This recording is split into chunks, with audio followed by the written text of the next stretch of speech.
mine. My doctor friend, Dr. Michael Kaufman, may he rest in peace, no longer with us, my mentor, he told me back in 1992, okay, remember they had just made steroids a controlled substance back then in 1990. He said to me, when these congressmen realized that by taking testosterone, it'll make their penis hard, and they'll be able to have sex with all the secretaries and all the other call girls that they hire better, it'll be legal, and everyone will have a prescription for it. He told me it's in 92, and there was no sign. You couldn't even imagine it being legalized. They just made it illegal, right? It was like the worst thing you could possibly do, steroids, right? Now we are 2023. Everyone's got their testosterone prescription.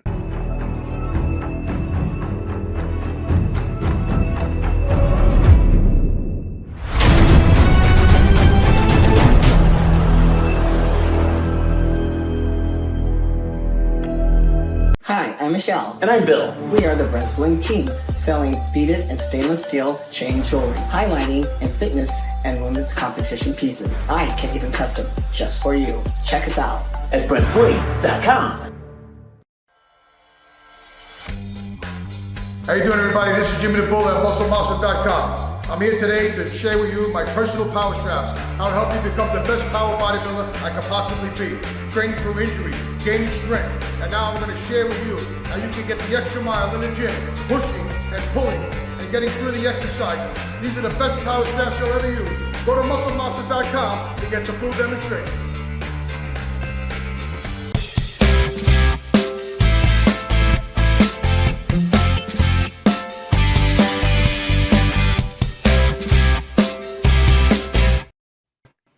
Welcome back to another episode of Rips and Rants. I'm Dave Palumbo, Mr. Rips with Mr. Rants himself, John Romano. What are you doing on this Friday afternoon, John? Lamenting the fact that I can't go ride my motorcycle because it's cloudy and nasty out. But I got to ride yesterday, so 85 degrees here. Huh? It's 85 degrees here. I know it's Florida. I have a special guest in the studio too. I have Tyler. Tyler's here. Before the show, Tyler's back. I got all excited and then realized this is probably only temporary, right? Yeah, just for the day. Tyler and Baxter's here too, somewhere floating around. Wow, his dog. Good crew. You got filming going on? What are you doing? Yeah, well, Lee Priest, the guys. Remember, Lee Priest had that Generation Iron documentary they did on him, and he hated it. Yeah. Not only did he hate it, but he was blasting it online. How terrible, because they filmed all this stuff and they didn't use half the good stuff. They used people who don't even really know Lee, about, giving their insights on Lee. Like, what's the purpose of that? So the guys who did Cormier's documentary in Australia, those guys, remember those? I don't know if you saw the documentary. There's clips in there. I don't even know where they got them. Chris in hotel rooms. It's amazing. It was really good. It really was good. So they're doing Lee's documentary now, another documentary, and they wanted to get me on film. I'm sure they're going to get you too at some point. And they wanted to film it a certain way. So I said, why don't you just, because they wanted if I had a video guy. I said, yeah, I think Tyler might come down and see his family. Why don't you call him? So they got Tyler to set up. He has a whole little setup here in the studio. Oh, that's cool. Yeah, and for some reason they wanted Mr. G on camera too. I don't know why, but you probably saw that 2020 episode. Yeah. So he's driving down here, and I think he's bringing like 25 homeless people or something like that with him. But it's always an event, I don't know. I'm sure he's going to be in costume, and he's going to, sunglasses, feather boa. Yes. Yeah, I can see it now. Hey, did you see that they're it looks like the WWE might sell. Did you see that? I breezed over that. Was McMahon ready to retire finally? Well, he had stepped down as the CEO, and then he came back because of the sale, he wanted to vet the court, whoever's buying it, so that he can make sure he has the best deal. Now I guess they went public, but he has the majority shareholder still anyway. Right. So I'm assuming they cashed out once already. Now they got to, if they sell, they got to cash out again. Cash out big time when they sell, and its stock will be worth a fortune. So did Triple H take over? What position did he? He does talent. He's the talent. So anyway, so Vince is going to get. Supposedly the deal is right now, if it goes through, it's supposed to be for like $8 billion. Jesus. And which is, I thought it'd be maybe worth more than that, but I guess that's still a lot. It's a Vince lot. would get 2.5 of that, Wow. according to this article. And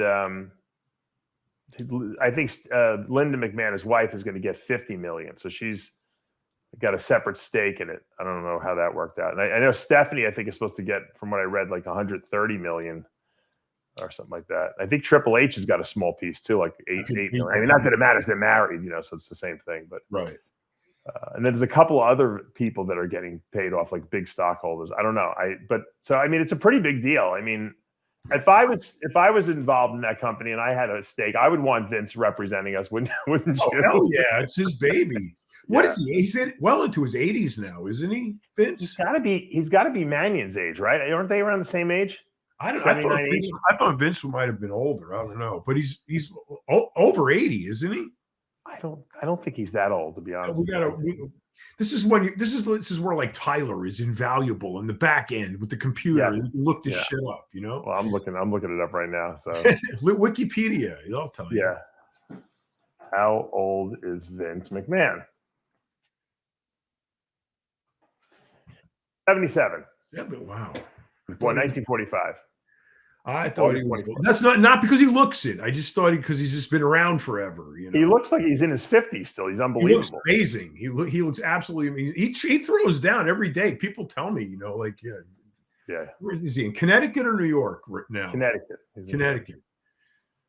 I've actually been to his house because I did a consult with Linda, his wife, right, back in maybe 8 years back or something like that. And I drove up there, and beautiful house, but not overly, done. Like, how some people live in ostentatiously, grossly ostentatiously house. His was very nice, not overdone, but beautiful at the same time. Unlike his buddy Ric Flair, who lives down here on the lake, his house looks like an office building.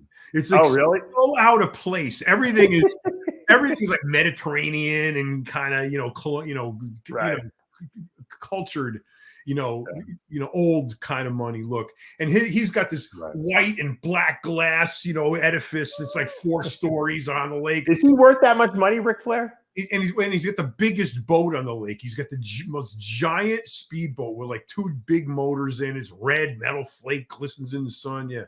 But John, he made that much money from wrestling? Well, this is South Carolina. That house, that house here is $2.5 million. Way over by you, it's 10 million.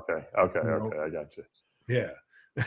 South Carolina is the place to move if you want to. Well, the lake here, Lake Murray, is one of the largest man-made lakes in the world, actually, and it's huge, and there's a ton of lake activity, lake houses. It's got all kinds of inlets and islands, and it's a big attraction for around here. So Madonna tried to buy a house here, and they wouldn't let her.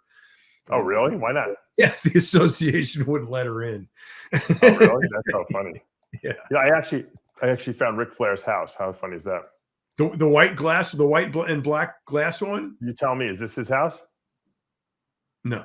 I mean, it might be one of his houses, but that's not his house, and that's not it. I don't know. He might have extra houses. I'm just saying specifically the lake house on Lake Murray. That's not. It's way ultra modern. No, it still seems like I wouldn't have thought he would have made that much money in his day, but I guess he did. Well, he was around for a long time, right? And here's the North Carolina mansion. Hold on. And then he had, Gold's Gym, and he had all kinds of investments. I sat next to him on an airplane once back in the day, and we were talking about the Gold's Gym, and because he saw obviously I worked out. I was, that's when I was really big too. Yeah. And he was like super nice. We talked the whole time. We were there. It was. No, he's a real nice guy. He's really cool. He was telling me about his gyms when he had them. That's the house, right? It says the North Carolina mansion. No, his house is in South Carolina on Lake Murray, South Carolina. I guess he has a lot of houses. It's probably his lake house. I mean, he's good. I never understood why people would want to have multiple homes.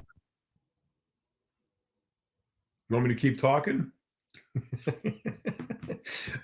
Oh, okay. I'll just keep talking. I'll yak about pretty much nothing. But yeah, so Ric Flair has a giant house in South Carolina on Lake Murray. It's beautiful. I'm sure he has houses elsewhere, and that's what Dave is about to find out as soon as he corrects his technical difficulties, which you can see are quite technical, because he's got this device, he's got to fix it, put stuff in it, put it back together, and you know how that all works. But hopefully I can hear in the background. He's Can you hear me now? And Can you hear me now? Can you hear me now? I can hear you now. The Verizon guy is back. You know, it's funny. Whenever I tell people keep talking when something goes wrong, all of a sudden it can be the person who likes to talk the most in the world. They don't know what to say. Well, I was kind of like mid-thought there with Ric Flair, you know. So, well, anyway, the WWE big sale. I wanted to send out a huge congratulations. Hopefully, it goes through for them. You know, I have to imagine. Look, you know, I know the family very well. I do diets for them and known them over the years. It's a lot of work, you know, because they have a family and they don't have like maids and stuff like that taking care of the family. Like they take care of their kids, you know, really, Stephanie and Paul. And so, and they're all over the place. They got to work, you know, go into work every day. They got to travel all over the, you know, world. It's a pain in the ass, you know, it wears away at you eventually. You know, they like what they do. They love it. But at the same time, you know, it is pretty taxing. Now, the question will be, if they sell the organization, will they still be there running it? That'll be interesting. There's probably going to be some kind of clause in that agreement that's going to require them to at least be consultants or stay on in some capacity, because unless somebody's buying as a rival, you know, entertainment company that's familiar with wrestling, but man, the knowledge those people have to run that business is invaluable, and you'd be nuts to take it on without but access to them. Don't you think usually when an investment firm buys or someone buys a big entity, they'll keep the staff on for 6 months and then they kind of fire everyone, you know, usually. You'd think it takes them time to get their people in there and overhaul that, you know, look at what's going on. And, you know, a lot of big companies, like my wife's law firm, when she first became managing partners, like there was like 15 people. She goes, what do these people do? You know, you gotta find out, you know, so that's a whole process of, you know, finding out who does what. Are they doing a good job? Are they worth the money? Should we get rid of them? And a lot of times, especially in a company that's been around for decades, people worm their way in, and they're masters at creating a cocoon for themselves where they accomplish almost nothing and get paid, you know, because it's called quiet quitting. You ever heard of that term? It's a very good term. Yeah, but you know, the question is, don't you think that most of or a lot of what makes the WWE so compelling is the fact that the McMahon family is involved with the skits and the whole drama of the whole thing?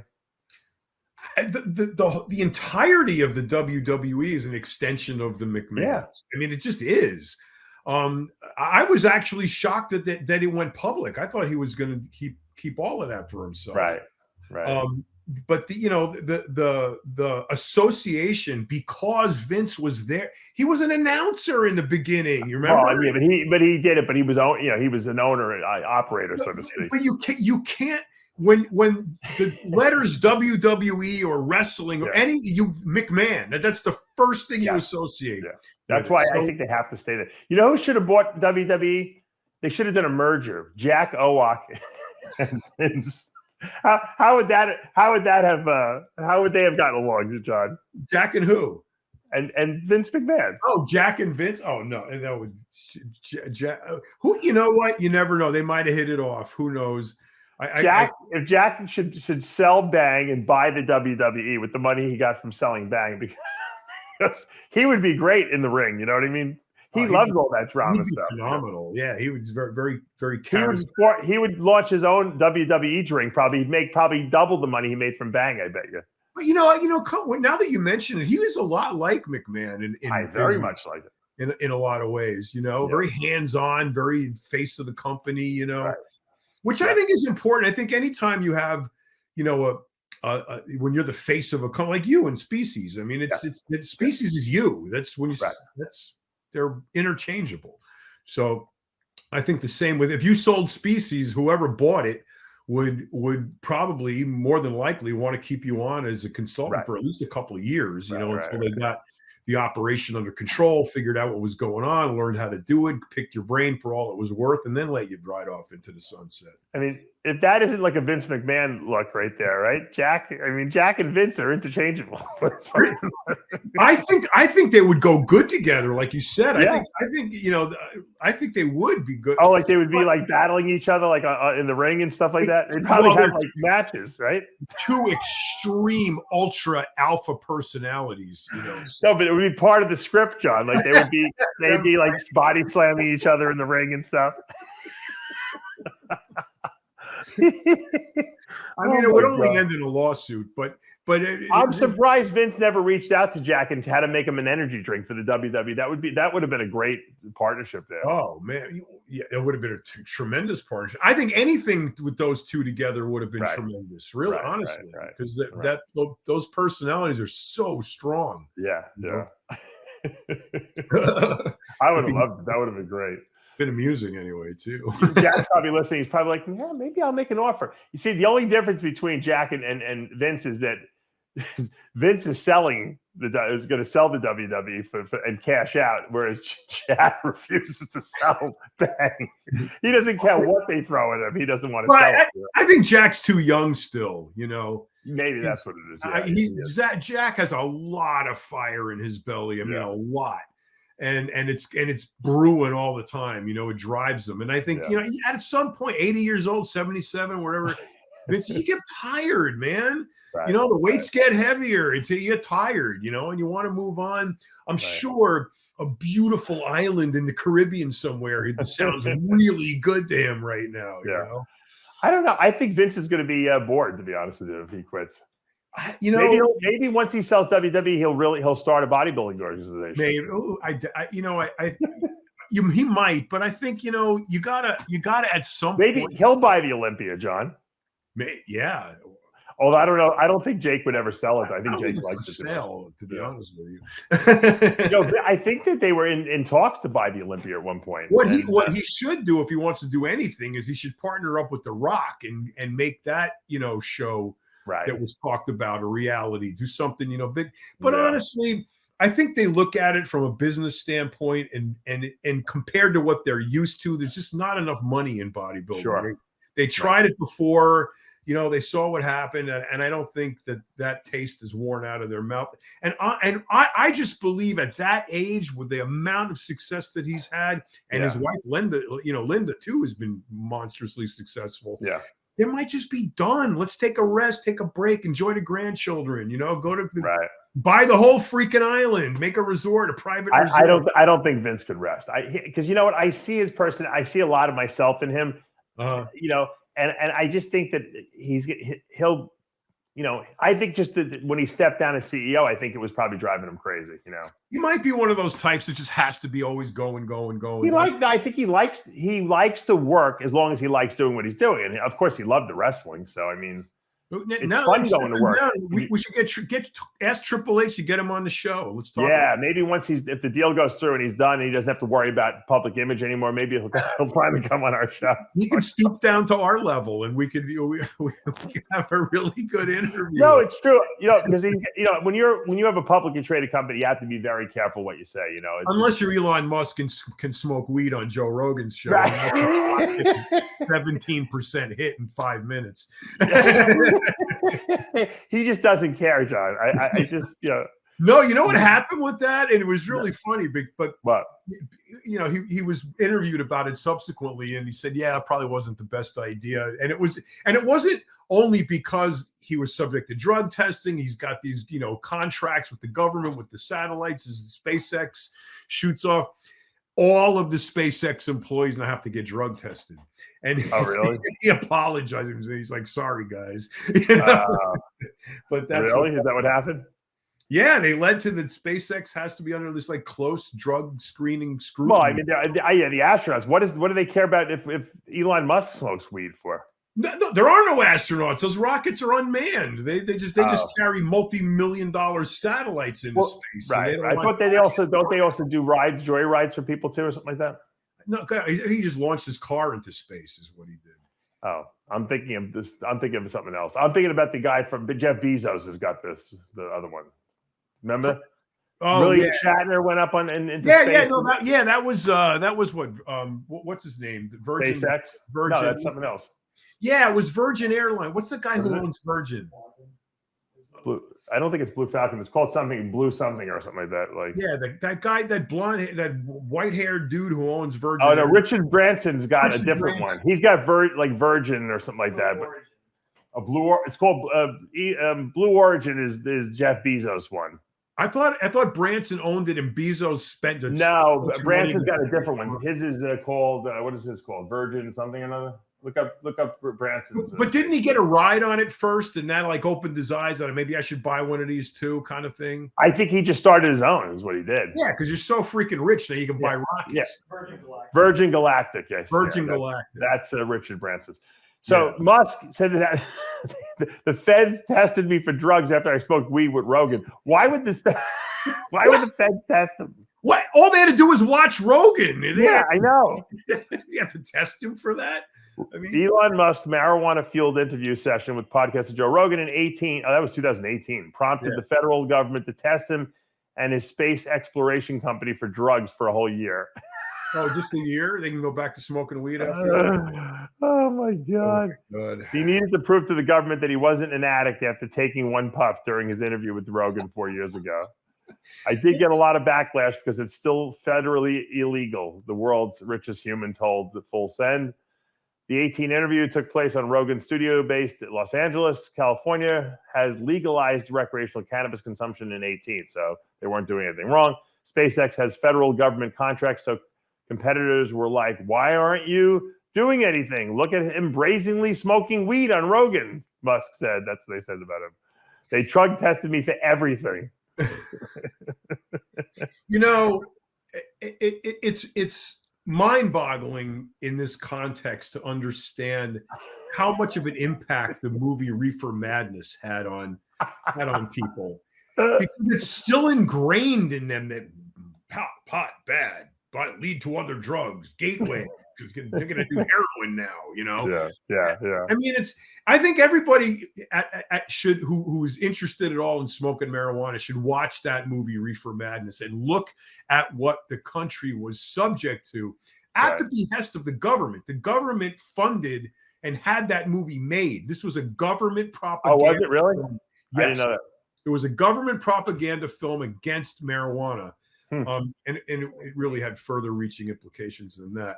But it was definitely, you know, a propaganda movement that really got its claws into people, because this move today, or in 18, about, you know, Elon Musk having to submit to drug tests to make sure he's not addicted to everything else, is a direct descent. That ideology is a direct descendant of Reefer Madness. It's just, well, I think that they were trying to say, you have government contracts with us. We don't want to deal with the drug addict. So that, you know, they overreacted purposely to that. Just, you know, right. Well, why don't they care if he's drinking alcohol? Well, because I'd be more concerned if his people were bombed, you know, on the rocket assembly line. My doctor friend, Dr. Michael Kaufman, may he rest in peace, no longer with us, my mentor, he told me back in 1992. Okay, remember, they had just made steroids a controlled substance back then in 1990. Right. He said to me, when these congressmen realized that by taking testosterone, it'll make their penis hard, and they'll be able to have sex with all the secretaries and all the other call girls that they hire better, it'll be legal, and everyone will have a prescription for it. He told me it's in 92, and there was no sign. You couldn't even imagine it being legalized. They just made it illegal, right? It was like the worst thing you could possibly do, steroids, right? Now we are 2023. You know, everyone's got their testosterone prescription. Yeah. You know what the truth is? Once people, and now it's the same thing with marijuana, right? But what'll happen is, once these congressmen realize that if you add a little Deca to the testosterone, your joints feel better, all those arthritic joints that they got, that'll be legal too. That'll be part of all of a sudden, the hormone replacement protocol won't be just 100 milligrams of testosterone. It'll be 100 milligrams of testosterone, 100 milligrams of Deca, okay? You don't think all those congressmen have their Cialis, daily Cialis prescription? Of course they do, and a bunch of other shit too. They're availed to absolutely everything. I mean, do you anything that helps them? Look at how long ex-presidents live. Okay, look, Reagan was 90 something. George didn't Bush, his nose fall off or something? His nose fell off from cancer. He was still alive. Yeah, they keep living. I mean, they were given something because nobody lives longer than ex-presidents. Jimmy Carter's like shot in office and killed. Yeah, Jimmy Carter's like 150 and he's still nailing houses together. Unless he died and I wasn't looking. But I mean, these guys live forever. So they're definitely getting something. And the amount of technology that we don't know about, I believe we do not know everything. There's stuff out there. Come on. There just is, Yeah, there's probably I believe there's like cancer cures out there that they're not releasing to the public. Yeah. I watched a video yesterday, this old lady scientist from Australia somewhere talking about hydrogen peroxide killing cancer cells, and that she systematically went through the chemistry of how and why hydrogen peroxide kills germs, kills viruses, kills carcinogens, kills all this stuff. Made it really simple, but she said, you know what? Hydrogen peroxide is really cheap, and it's really easy to make, and that's a problem. Yeah. And so it is. And I just kind of wonder, why when you're sitting there going through, chemotherapy and your hair's falling out and you're getting sicker why did Derek die? Derek didn't die from the cancer. He died from the chemotherapy. It was too much for his body. Right. Yeah. So, I mean, those are the kinds of things you got to look at when other alternative measures come along that prove effective to some degree at doing something for it. You got to look at it for what it is, not for what it costs. Right. And that's what it comes down to. Big pharma wants big money. That's it. That is it. They don't care about you. They don't care about your health. They don't care about your longevity. They don't care about anything except the bottom line. And they fund all these, politicians. Yeah. All their election campaigns. So of course they're gonna support them. So it's like, you can't beat the system, so to speak. It's like Fauci's getting grilled in front of Congress, and he's saying the question is, were you or any of your associates paid a kickback from big pharma for vaccine development? You know what his answer was? His answer should have been no. That should have been his answer. You know what his answer was? What? We're not required to disclose that kind of information. That's what his answer. Well, he didn't want to lie in front of the Congress. That's why. Exactly. So then they could have said, "You lied. You lied." Now, by him saying that, then he didn't lie. He didn't lie. No, but he answered the question. To anybody who has a brain. So. That's what you get with big pharma today, man. They are not. People think that medical advancements and technology is so great. It's so limited. They don't let out everything that they create. Sure. They can tightly control this stuff. You know what? I was having a conversation with my friend Lenny, who's he's my endocrinologist. He's also one of my best friends growing up, and we were talking about thyroid function and people who.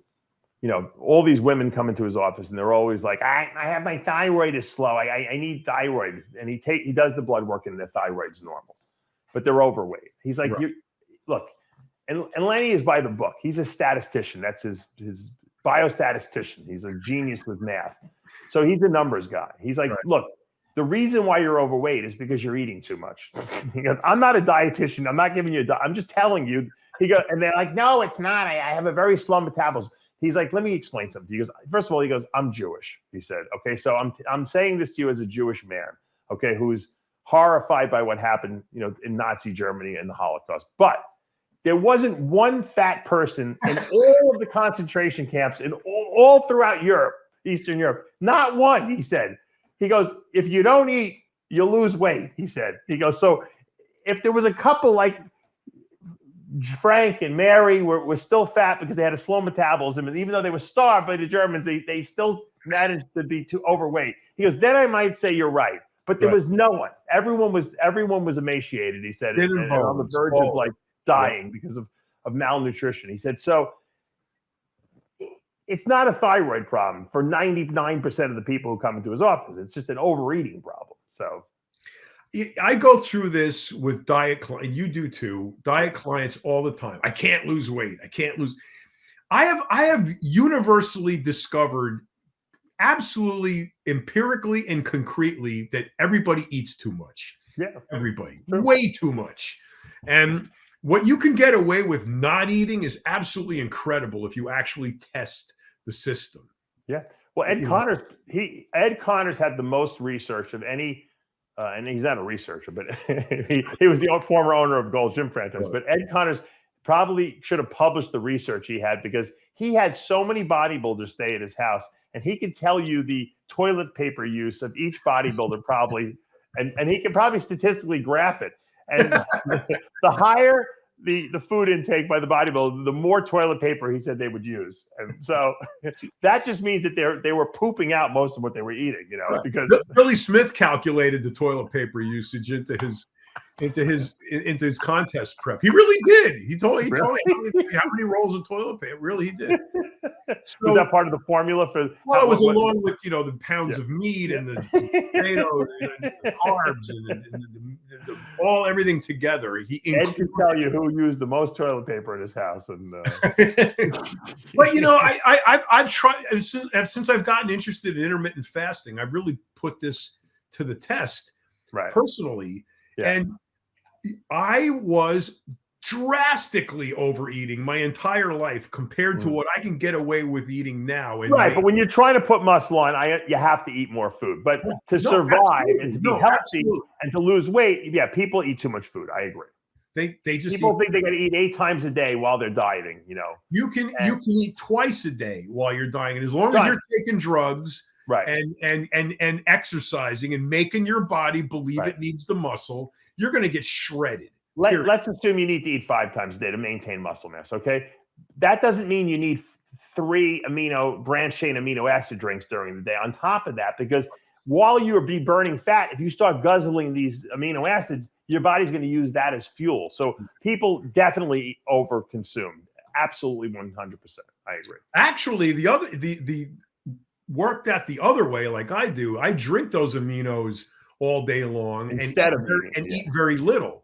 Well, that's okay, because you're in an age where you want longevity at this point. It's not about muscle mass, it's about longevity. All right, I got to wrap this up because I got Mr. G probably banging at the door at this point, and the Australian team is knocking also on my cell phone and my Apple Watch. It's time to film the Lee Priest documentary.